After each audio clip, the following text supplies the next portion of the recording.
Hello friends, Sangeeta क्रिएशन्समध्ये तुमचं खूप खूप स्वागत आहे। आज आपण पाहणार आहोत ब्लाऊजला कप्स लावण्याची अगदी सोपी पद्धत। आता ब्लाऊजला कप्स लावण्यासाठी ब्लाऊजचं कटिंग पण वेगळ्या पद्धतीने करावं लागतं। फ्रंट पार्टला आपण ज्यावेळेस कप लावतो त्यावेळेस हुक पट्टी आणि आय पट्टी शक्यतो बॅक साईडला करावी लागते। पुढे पण लावता येते पण एवढी व्यवस्थित फिनिशिंग येत नाही। त्यामुळे तुम्ही जर ब्लाऊजला कप्स लावणार असाल तर शक्यतो बॅक साईडलाच हुक बनवायचे आहेत। आता कप्स लावताना फुल बस्ट पॉइंट खूप महत्त्वाचा असतो। इथे टोटल उंची 15 इंच आहे, चेस्ट साइज आहे 38 इंच, म्हणून मी 9.5 इंच घेतलेला आहे। 1.5 इंच असते शिलाई मार्जिन आणि इथे कप लावणार आहे म्हणून आपण अर्धा इंच एक्स्ट्राचं मार्जिन ठेवलेलं आहे। आता हा आहे फ्रंट पार्ट।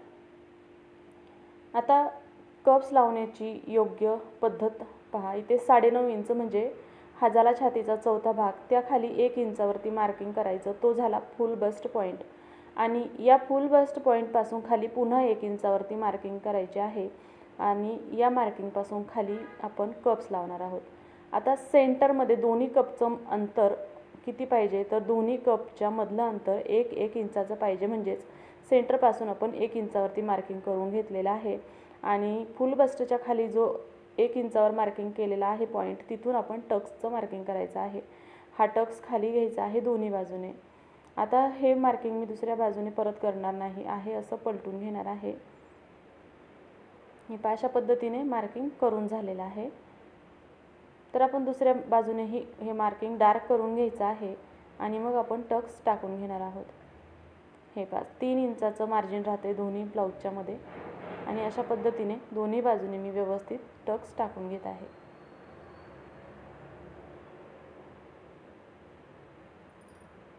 दोन्ही बाजूने टक्स टाकून घ्यायचे आहेत। तसंच मेन ब्लाऊजचं जे कापड आहे त्यालाही अगदी याच पद्धतीने मार्किंग करायचं आहे आणि टक्स टाकून घ्यायचे आहेत।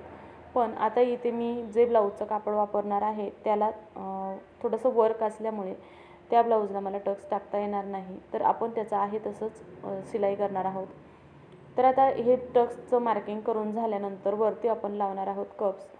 तर जो फुल बस्ट पॉइंट आहे त्या फुल बस्ट पॉइंटवरती कप्सचा सेंटर पॉइंट आला पाहिजे, त्यामुळे कपचं आपण सेंटर पॉइंट अशा पद्धतीने काढून घ्यायचा आहे। याला 4 फोल्ड करायचा आहे, सेंटरला मार्किंग करायचं आहे आणि कप उलटा करून म्हणजे तो जब फुगीर भाग खाली दाबून हा टक्स टाकून घ्यायचा आहे। तर हा पहिला कप मी लावून घेतलेला आहे।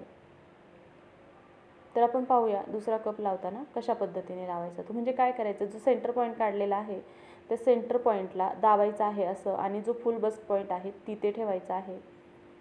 त्यामुळे कप्स व्यवस्थित लागला जातो आणि केल्यानंतर ओपन फुगला जातो। तर हे अशा पद्धतीने दुसराही कप्स आपण व्यवस्थित लावून घेतल्यानंतर धागे कट करायचे। आणि तुम्ही जर नवीन मैत्रीण असाल, तुम्हाला अशा पद्धतीने शिलाई करायला जमत नसेल तर तुम्ही सरळ सुई दोऱ्याने टाके टाकून घ्या आणि मग हे अशा पद्धतीने कप्स दिसतील। तर हे पहा, हे दोन्ही कप्स अशा पद्धतीने आपण तयार झालेले आहे आणि कापड अशा पद्धतीने हे आतमध्ये खेचलं जातं। तर आता अस्तरला आपण कप जॉईंट केलेले आहेत। आता आपण करणार आहोत मेन ब्लाऊजच्या कापडवरती। आता इथे जे मेन ब्लाऊजचं कापड आहे त्याला आहे गळा। तर बाहेरच्या बाजूने कप्स असे दिसतील। तर आता आपण जे मेन ब्लाऊजचं कापड आहे त्यावरती मी अस्तरचं कापड व्यवस्थित अशा पद्धतीने ठेवत आहे। कप्सचा फुगीर भाग वरच्या बाजूने आला पाहिजे आणि व्यवस्थित सेट करायचं। आता हे थोडंसं वर्क असलेला ब्लाऊज आहे त्यामुळे इथं शिलाईसाठी थोडासा प्रॉब्लेम येईल, पण इथे आपण ॲडजस्ट करून घ्यायचं आहे। आता इथे गळा जी रुंदी आहे ती 2.25 इंचाची, म्हणजेच टोटल 5.5 इंच गळा असेल आणि ही जी गळ्याची मार्किंग आहे ही जास्त आहे।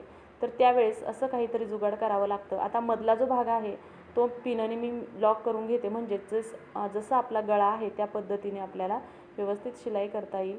आणि गळा जर आपण वाढवला तर ब्लाऊजचं पूर्ण मेजरमेंट चुकतं, म्हणून जे मधलं कापड आहे मेन ब्लाऊजचं ते अशा पद्धतीने पिनअप करून घेतलेलं आहे आणि बरोबर गळ्याला आपला हा जो मार्किंगचा गळा आहे तो सेट करून घ्यायचा आहे आणि याला शिलाई मारून घ्यायची आहे। तर चला आपण पूर्ण गळ्याला व्यवस्थित शिलाई मारून घेऊया। हे अशा पद्धतीने अगदी फिनिशिंगसह व्यवस्थित शिलाई मारून घ्यायची आहे। त्यानंतर आतलं जे गळ्याचं कापड आहे ते कटिंग करून घ्यायचं आहे। त्या आधी आपण खालच्या बाजूनही एक शिलाई मारून घेऊ. म्हणजेच काय होईल की खालच्या बाजूने आपल्याला डबल कमरपट्टी लावण्याची गरज पडणार नाही. आता गळ्याचा भाग आणि कमरपट्टी जोडून घेतल्यानंतर छोटे छोटे कट द्यायचे आहे आणि हे कापड उलटून मग अगोदर गळ्यावरती व्यवस्थित कडेला दाबटीप देऊन घ्यायची आहे आणि नंतर कमरेचा जो भाग आहे त्याला व्यवस्थित दाबटीप देऊन घ्यायची आहे. तर हे अशा पद्धतीने आता कमरेच्या भागावरतीही आपण दाबटीप द्यायची आहे आणि साईडला आपण शिलाई मारून घ्यायची आहे. अगदी फिनिशिंगसह कुठेही ब्लाऊजचं कापड किंवा अस्तरचं कापड गोळा होणार नाही याची काळजी घेऊन मग हे कापड जोडून घ्यायचं आहे. तर अशा पद्धतीने ब्लाऊजला कप्स कसे जोडायची ह्या व्हिडिओमध्ये आपण सविस्तर पाहिलेला आहे. तुम्हाला जर हा व्हिडिओ आवडला असेल तर लाईक करा, शेअर करा आणि चॅनलला सबस्क्राईब जरूर करा. पूर्ण व्हिडिओ पाहिल्याबद्दल खूप खूप धन्यवाद आणि सर्वांना श्री स्वामी समर्थ. इथे पाहू शकता अगदी फिनिशिंगसह ब्लाऊज तयार आहे.